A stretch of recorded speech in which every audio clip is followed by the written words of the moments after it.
আসসালামু আলাইকুম ফ্রেন্ড, আপনারা সব কেমন আছেন? আজকে আবার একটা নতুন ভিডিও নিয়ে চলে এলাম। আজকে এখানে পুঁইয়ের শাক আনা হয়েছিল আর কুমড়ো, এটা হচ্ছে দেশি পুঁইয়ের শাক। তাই এটা রান্না করেছি শুকনো শুকনো করে। মাছের মাথা দিলেও ভালো লাগতো, কিন্তু মাছের মাথা ছিল না, তাই ওটা দিইনি। তাই শুকনো শুকনো করে রান্না করেছি, আর খেতে বসে দেখবো কেমন মজা হয়েছে। আর এখানে ভাত নিয়ে চলে এসেছি, ভাত, মাছের আলুর তরকারি আর পুঁইয়ের শাক, আবার ডালও করেছিলাম। তার ডালটা আজ নেবো না, কেননা পুঁইয়ের শাকটা মেখে ভাতটা খাবো। পুঁইয়ের শাক বেশ ভালো লাগে। এখন ছোটোতে তো আমি পুঁইয়ের শাক খেতাম না, এখন বড় হয়ে পুঁইয়ের শাক এগুলো আমাকে বেশ ভালোই লাগে।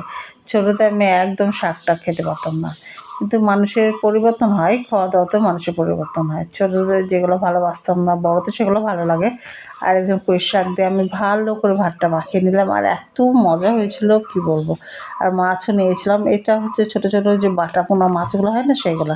তা ওটা দিয়ে আমি এক থালা ভাত খেয়ে নিলাম। তারপর কী করি না করি আপনাদেরকে অবশ্যই দেখাবো। আর দেখেন, অনেকটাই ভাত খেয়ে সব ভাতটাই খেয়ে নিচ্ছি, আর একটু করেছি, এটুকু খেয়ে নিলেই হয়ে যাবে। আর আমার মেয়ে পুঁইয়ের শাক খাবে না, তার জন্য তো ডাল করেছি, ওটা দিয়ে আমার মেয়েকে ভাত দেবো। তা আজকে আমাকে ভাতটা খুবই মজা লাগলো, খুবই ভালো লেগেছে। আর খেয়ে নিচ্ছে। একদিন বিড়ালের বাচ্চাটাকে একটু মাছ দিলাম, তা ওটা খাবে। আর আমাদের এই বিড়ালের বাচ্চা জানেন, বাচ্চা হয়েছে আমাদের এই বাঙ্কে, বাচ্চা হয়েছে এই ঘরের বাঙ্কে।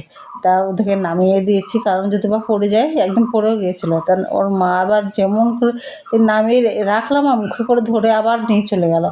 একদম নিচে থাকতে দেবে না, খালি এই বাঙ্কে রেখে দিচ্ছে। তা ভাবছি একটু বড় হোক, তখন নাইলে নামিয়ে দেবে, মুখে করে ধরবে আর নিয়ে যাবে। আর আমার ভিডিও এতটা কেমন লাগছে অবশ্যই জানাবেন। বাই।